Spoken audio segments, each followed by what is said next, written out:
Welcome to the Heavy Spoilers Show. I'm your host Paul, and it feels like we've been waiting forever for a look at the Eternals. Not my best joke, yeah, I'll admit, but new Rockstars and Screen Crush haven't uploaded their videos yet, so you're stuck with me for now. Now in this, we're going to be breaking down everything you need to know about the new Marvel movie, the trailer itself, and certain leaks about the film's story. Its director, Chloe Zhao, has just won the Oscar for Best Director, and it's clear that this movie is going to be something different. If you love the video 3000, then please click the thumbs up button, and don't forget to subscribe for breakdowns like this each and every day. With that out of the way, thank you for clicking this. Now let's get into our Eternals trailer breakdown. Okay, so this came attached to a video by Marvel that showed their past movies as well as what was coming down the line.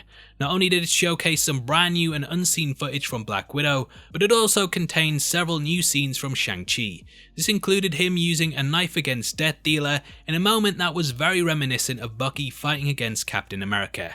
They announced that Black Panther 2 will have the subtitle Wakanda Forever and be out on July 8th, 2022. There was also an announcement of The Marvels coming November 11th, 2022, which I'm guessing stars Captain Marvel and Ms. Marvel. Not 100% on that though, so if you know different, yeah, drop a comment below. Now before diving into the Eternals trailer, I feel like we need to talk about the characters in the film and who the Eternals themselves are. Up top, you should know that the Eternals are, well, eternal in their lifespan, and this film itself is set to take place both in present day and thousands of years before Tony Stark uttered the infamous words, "I am Iron Man." So expect to see a lot of prequel elements as well as discussions of the Celestials who have been hinted at in films such as Guardians of the Galaxy. In the movie, we will apparently watch the origins of the Eternals and how they ended up on Earth, which is where they attempted to blend in with society. Now according to leaks on the movie, we will open with a flashback to the past in which we learn that the Celestials created the Deviants in order to hunt down predators who posed a threat to newly evolving life. However, the Deviants grew a bloodlust from doing this and ended up stamping out life before it could rise up. Thanos himself is actually a deviant, and this idea of genocide being laced throughout his ancestors' ideology does explain why he wanted to destroy all life in the universe instead of just doubling the resources. Now after realizing that they'd made a monster, the Celestials decided to counter this by creating the Eternals, who would defend against their destruction throughout the galaxy. Up top is the leader of the group, Icarus, played by Richard Madden. He's basically a Superman, and along with being bulletproof, he can fly, throw things really far because he's super strong, and he also has the ability to fire cosmic blasts from his eyes. We also know that Gemma Chan is going to be playing a big part in the film too, and she will be stepping into the shoes of Cersei, who has the ability to manipulate matter on a molecular level. Though Chan has already played Minerva and Captain Marvel, like Michelle Yeoh, she's getting another shot and will likely be sticking as this character going forward. And that's because Cersei is actually in love with the Black Knight, played by Kit Harington. If you know nothing Jon Snow about him, then he's basically your sword-wielding medieval knight type character that will be using it to stab deviants instead of Dany. Next up is Athena, played by Angelina Jolie. Born in Olympia during ancient Greece, Athena was picked by Zeus to be the representative of his daughter Athena. If you played any of the God of War games or are well versed in Greek mythology, then you may recognise her name, and it's now been confirmed that Russell Crowe is also playing the King of the Gods, so expect some more callbacks to these myths and legends. Athena has fought in several wars over the centuries and is able to form any weapon out of cosmic energy. We see her wielding one of these in the first look, which appears to be a sword glowing with the light. Next up is Kumail Nanjiani, who is playing Kingo. Whereas the rest of the group have kept a low profile over the years, Kingo has become a Bollywood star so that his other abilities get overlooked. In the trailer, we can see a man standing beside him with a camera and what looks to be a film set in the background. I get a lot of Johnny Cage vibes from this, and it appears that he's on location shooting things. We also have Salma Hayek as Ajak, who is the healer of the group, and she can basically channel cosmic energy in order to provide extra added life force to anyone she chooses to. Ajak can also telepathically communicate with the Celestials, and thus I think she will be used in some form to reach out to them in the movie. God damn, that picture. I swear I didn't pick that on purpose. That's from Google, that one. Now, we see her in the first shot of the trailer riding horseback, and it's important to know that the Eternals actually split up during their time on Earth. This is what I believe the next shot of them on the beach is. They were unable to agree on a lot of things and ended up going their separate ways before coming together, which is likely the shot that follows on from that.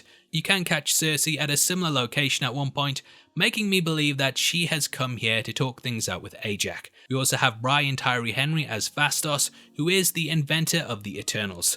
Marvel have said that he's going to be the first gay superhero in the MCU, and that he will be opening the door for more inclusive characters to come into the franchise.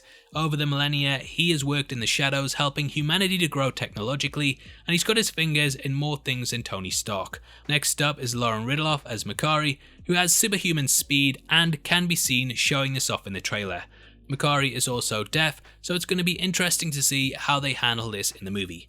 Donnelly is playing Gilgamesh, who's a massive hulk of a man that can surround himself in an exoskeleton of cosmic energy, and there's also Leah McHugh as Sprite. Sprite seems like a young child on the surface, but she, like the rest of the group, is thousands of years old. She's trapped in this form, but wiser than she looks, and is capable of projecting lifelike illusions. Lastly, out of the main cast of characters is Druig, played by Barry Keoghan, whose name I always butcher, so apologies in advance. Now, he's a psychic that can manipulate the minds of others, and initially he starts off as one of the good guys that wants what's best for humanity. However, this leads to him controlling them and taking away their free will, which is sort of similar to what Scarlet Witch did in WandaVision. In the trailer, we catch a shot of the group at a village, and in the background you can see what looks to be people all standing in a row looking at the characters. According to the leaks, when the group go to reunite, they visit a village that he has taken over, and here they find that he's mind controlling everyone in order to stop any potential conflict. I have my theories that he's going to end up being the big bad in the movie, but of course let me know if you disagree, as it could really go any way. Now, as for the trailer itself, it's very short and sweet, and I'm going to be honest and say that out of everything on the Phase 4 slate, the Eternals are probably the people that I know least about. In general, when it comes to the cosmic side of Marvel, I just find the overpowered superheroes slightly uninteresting, and in the case of Captain Marvel, I just think they're almost too perfect to fully relate to. Marvel is great when it's doing grounded characters that have been blessed with incredible gifts, but at this point I also know that Kevin Feige here, we trust him, and I'm sure they can knock it out of the park with whatever they touch. Now, though I've rattled off a lot of negatives there, I do think that they have the opportunity to really flesh out the history and lore of the MCU here, which I think will be fascinating. However, it also depends on how long they stay in the past, and I actually hope we properly explore it without it just being a prologue, so we can see things like the rise of Thanos.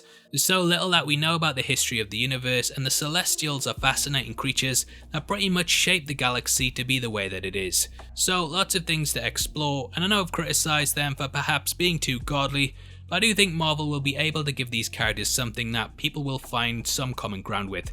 Cersei in the trailer says they're the ones who changed everything, and this is clearly hinted with sadness, so they can provide an interesting aspect and character study hopefully. I'm just a bit unfamiliar with the best stories by them yet, and because of this I'm unsure on how things will be handled and so on. I don't know how they're going to integrate into the universe, and excuse me for making the worst breakdown ever. That being said though, the film does look interesting, and it's not like we're not going to see it. The director is also, of course, coming off the back of an Oscar win, so you can bet there are a lot of eyes on this project. The cast is also incredible too, and arguably one of the best ensembles that Marvel have put together. So yeah, I am excited for it, sorry for being a negative Nancy there, and it was a really great trailer. And obviously I'd love to hear your thoughts on it, so make sure you comment below and let me know. As a thank you for interacting with the video, you'll be entered into a prize draw on the 30th of May, in which we're giving away 3 copies of the Godzilla vs. Kong collection. All you have to do to be on the chance of winning is like the video, make sure you subscribe with notifications on, and drop a comment below with your thoughts on the first look. The winners of last month's competition are on screen right now, so if that's you, then message me on Twitter at HeavySpoilers. If you want something else to watch, then make sure you check out our breakdown of Invincible episode 8, which will be linked on screen right now. We went over the finale from top to bottom and talked about all the things you need to know, so it's definitely worth checking out if you have any questions. With that out of the way, thank you for sitting through the video. I've been Paul, I'll see you next time. Take care, peace.